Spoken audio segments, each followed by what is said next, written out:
So what we're really talking about here is affecting people.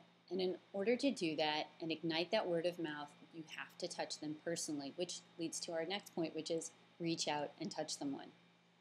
The ideal scenario is to get the adopters and the influencers so that you may tap into their wide networks. And we are going to mention actually some ways to do that.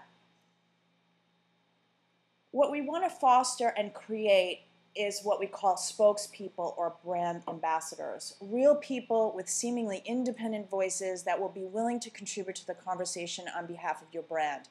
Hearing from these people makes it more authentic and believable. And these brand ambassadors usually have a propensity to talk about their experiences and will likely spark a dialogue given that opportunity. And don't forget, this is a great way to create a real sense of community around your brand. Yeah, brand ambassadors can really, spark the beginning of a good conversation. And we suggest tapping at least one brand ambassador within each customer profile. So ideally, you're looking for candidates that have a powerful sphere of influence themselves. It's worth mentioning here that the company Clout is currently one of the most accurate measurement tools for a person's social influence. They can help you find key influencers on your topics and understand how influential your customers are based on their ability to generate retweets or spark those conversations. So I want to share an example here of how we engage brand ambassadors successfully. When we created the website for Wigwam Mills, a sock company, we wanted to get visitors coming back to the site regularly. So we added a blog, and we were targeting overall sock fanatics. What do sock fanatics want? Well, we tapped real people, and we call them weekend warriors, who are already fans of Wigwam. These are moms, accountants, they're working by day, and they're running triathlons on the weekend, or maybe they're climbing all the world's tallest mountains. So we asked them to cover their adventures and write their tales from the trail on Wigwam's blog. Now, this way, Wigwam doesn't have to create all that content on their site. And by the way, the socks that these weekend warriors are using and endorsing go on to become some of Wigwam's top sellers. So that's a great idea, and we always want real people talking about our brand. So let's look at another example of Vaseline, who ran a similar program tapping real people.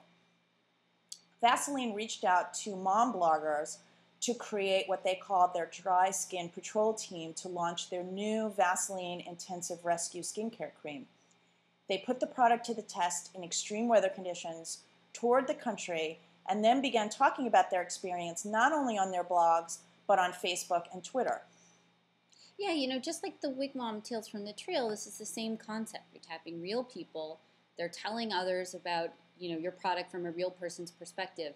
And what I love here is the program is truly integrated between their online, their print advertising, as well as connecting with people face-to-face. And I think this is a really crucial part of it, bringing that online conversation into reality. So, they had these on-site product demonstrations at retailers and events, basically to let people really meet the women behind these comments and see that they're real people. We think this is a great example of utilizing a number of tools to keep this conversation going. And because there's really no more influential group than moms online talking about solutions to their everyday problems, all you really have to do is a quick Google search of this program, Vaseline Dry Skin Patrol, and you'll find pages and pages of coverage. And even back last November, the New York Times wrote about the event, so it got a lot of general press coverage as well. That's great. So, Gloria, let's talk a little bit about bloggers, because I think every fashion and beauty brand sees them as the gateway to reaching new customers and gaining what we call the share of earned media. Are bloggers another form of brand ambassadors who simply have a larger sphere of influence? I think yes. It's commonly understood that beauty and fashion brands are looking for new ways to reach these bloggers and get them talking about their brands. I was recently involved with an event for a brand that was introducing a new product, and we catered it specifically to this audience of beauty bloggers. A way to do that, of course, was to have the actual technology available on site for them to use. And this event ended up to be very well attended. The invitees were very enthusiastic.